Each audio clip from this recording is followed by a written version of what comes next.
এখানে দুইজন লোক ছিল, একটা হুন্ডা ওখানে রাইখে গেছিল।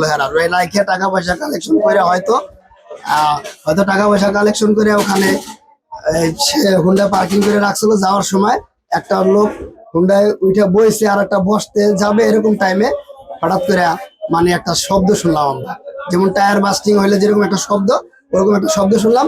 আমি মনে করছি টায়ার বাস্টিং হয়েছে, এই কারণে কিছুক্ষণ পরে আবার ওই লোকটা কাঁদতেছে, ওরে মারে ওরে বাবারে বলে চিৎকার মারতেছে।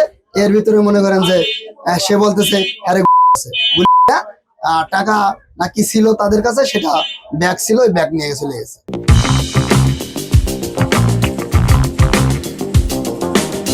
আর ঠাস করে একটা শব্দ হয়েছে, আমি মনে করেন আতঙ্ক মানে ভয়ে গেছি। পরে একজন যে সন্ত্রাস যে গুলি করছে, ওনার গুলি হচ্ছে হলো আপনার সিলভার কালার, ঠিক আছে। নিয়ে যে লোকটা গুলি করছে, লোকটা ছিল পাঞ্জাবি পরা, টুপি পরা, ঠিক আছে, আর পায়জামা পরা। ওনার হাতে লোকটা ছিল কালো, উনি এই দিকে করে ডাইরেক্ট দৌড়।